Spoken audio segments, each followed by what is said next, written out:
My HTC Vive has shipped, there's now a Hoverbike, and there's also a hover camera. That's what I like.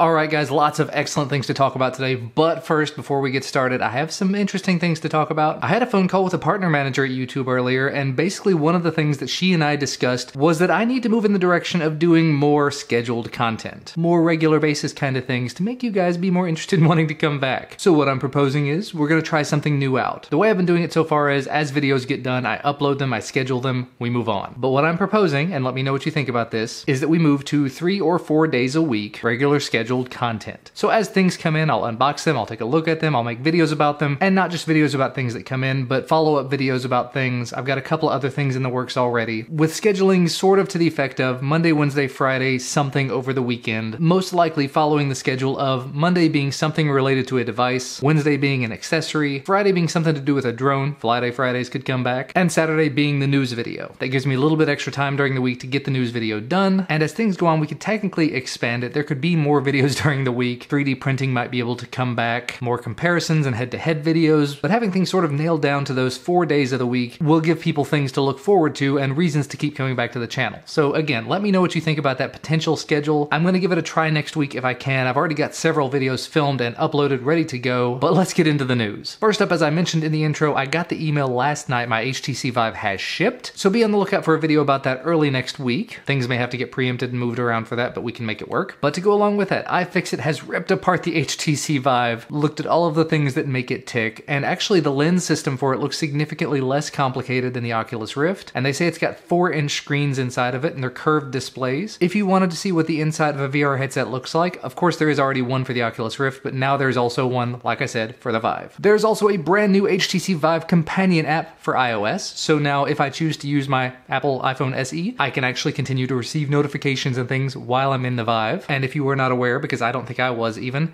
there's already an HTC Vive Android app, so if you have the Vive or if you're getting it, make sure you get the appropriate app for whatever device you've got, so while you're inside of your VR sphere, you can continue to receive things from the outside world. The Ikea VR experience was updated this week, adding in that one key component that they must have left out earlier on.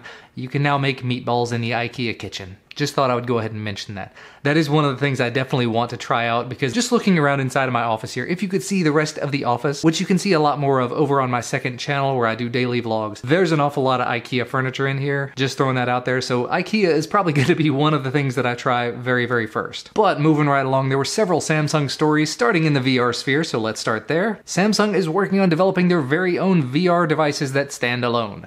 They had a pretty good thing on their hands when it came to the Gear VR working with Oculus, but now apparently they're going to step out on their own, they're going to do their own thing, it's not going to rely upon a mobile device. I would assume that it's actually going to rely upon a PC, but the article didn't seem to really go into that. With the Samsung VR, there's obviously no word on pricing, availability, specs, anything about it. It's just something they're still talking about, but still, the idea that there could be another major contender in the works, I'm looking forward to it. Samsung's 360-degree camera is supposedly making its debut today being April 29th. But the funny thing is, I looked at the Engadget article, I've been reading about it on a bunch of different sites, and it keeps coming back to, well, it was supposed to show up on the 29th, but it may actually only be in Korea.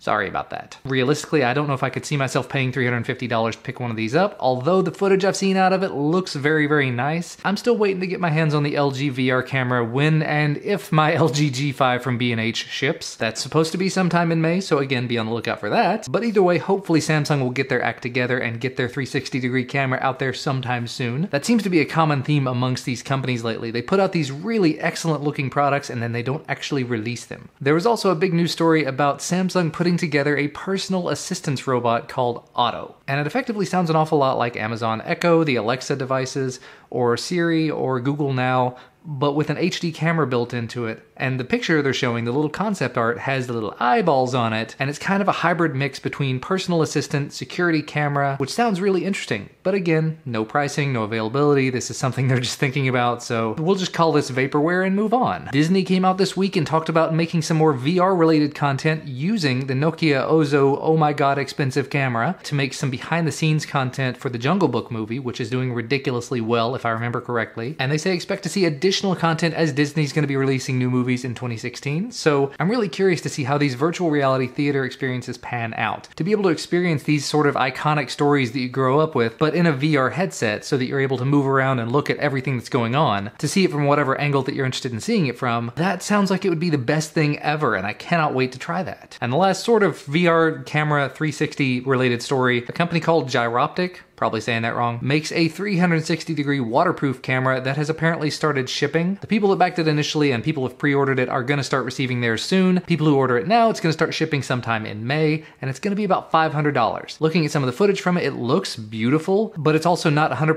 360, like it's got the whole section at the bottom that's not covered. Still very cool footage. They've got some sample footage over on Engadget. Make sure to go check out their site for that if you're interested. Now on to the more general tech news and what I mentioned in the intro, Hoverbike.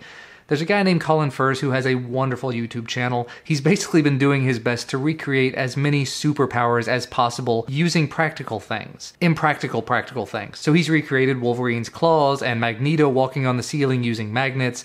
Just really cool things. And the most recent one, he teamed up with Ford to create a hoverbike that sort of works. It's not going to be the next big thing. It's just something that he did as a proof of concept, and it's amazing. The article that I got it from was CNET, but I'm going to link to his channel instead because that's where you need to go. There's so much amazing stuff out there on his channel. And the other thing I mentioned in the intro, hover camera. That was the major announcement this week. That's the thing I'm realistically really looking forward to. It's a company called 00, and they're making this little fold-up quadcopter that looks like a VHS tape. If you're too young for that, a VHS tape was a thing before DVDs, before Blu-rays, that you'd stick it. Never mind. But this thing folds out its 4 propellers. They're all covered and protected. And it has a 4K camera in it with electronic stabilization. It can do 13 megapixel image stills. It can follow you around. There's no physical controller or anything. You just use your phone and tell it what to film. And I think I saw sample footage from it on their YouTube channel and it looks amazing. And what's more, they actually said it was going to be less than $600 for this. Now this is something small. It's not going to be anything that's going to overtake like the Phantom 3 or the unique quadcopters or anything like those bigger, more expensive things. But for just very quick, I'm going to unfold this and throw it up in the air and let it take some family pictures and videos. That could be really, really interesting, especially for the price point. Now, earlier I mentioned Amazon Alexa Echo stuff. It looks like a company called Tribi, yes, Tribi, is going to put out the very first device that's non-Amazon that's going to have the Alexa voice service built into it. Now, I looked it up, and it's a portable speaker. It's kind of like Amazon Tap, but instead of being a big, awesome speaker, it's this little strangely colored thing with an LCD display on it and a couple of buttons, but it's like $200. And realistically, if you're going to do that, you're probably going to want to just get the Amazon Tap instead, because that's probably going to be a much better speaker, but still, it's out there. It represents the first thing of a new generation of devices, which excites me. Speaking of Alexa though, they've now added the ability to it to add events to your Google Calendar. I went ahead and checked it the other day and it works just fine, meaning it had the ability to add things to my calendar. Not that I've done a huge amount of that yet, but to know that I could say what's on my calendar or say add this to my calendar and it would do it, that's very, very cool. That makes it one more step closer to being a real personal assistant. As I've mentioned before, I'm a big fan of Android Wear devices, so when Google came out and announced their new Mode Android Wear Snap-on bands, I got very, very excited. If I remember correctly, I think they're like $50 or $60. They come in a variety of different sizes and colors and styles and everything. And they're available on the Play Store, but also on like Amazon and Best Buy and a bunch of other sites. I'll put links down below if I can find them. But instead of having the little pins you have to snap out and you have to use a little tool, you do that thing one time to get the pin in there, then you just clamp it over and snap it into place. Very, very nice. And anyway, to go ahead and wrap things up because I have to go get my son off the bus here in a few minutes, on the Raspberry Pi blog, they've announced a brand new camera for the Raspberry Pi for just $25. It's an 8 megapixel camera with a Sony sensor, the Sony IMX219 8 megapixel sensor, and it's literally just a little square with a ribbon cable that you slide into place in your Raspberry Pi. Ooh, and it mentions that in addition to being the IMX219, it's also an Exmor-R back illuminated sensor architecture, which makes it extremely interesting to me. For 25 bucks. But either way, if you've got a Raspberry Pi and you're looking for something else to be able to do with it, head on over to RS Components or Element 14 to see if they've got them available. They've probably sold out because they tend to sell out very quickly on Raspberry Pi related things. And that's that's going to wrap things up for me for today. Remember, let me know what you think about the idea of scheduling content moving forward. I'm going to be working on some updated channel graphics and banners and things like that to sort of reflect these thoughts, and we'll see what we can come up with for the next week, in addition to doing stuff about the HTC Vive, because there's going to be a lot more VR content coming too. So as always, thank you guys so much for watching. Thank you for continuing to support the channel and supporting the series. Remember to leave a thumbs up on this video down below if you like this video, and subscribe to receive more of my videos when they become available. Subscribe to be a part of this new scheduled content thing we're going to try out. And we will see you again in the very next video. Bye guys.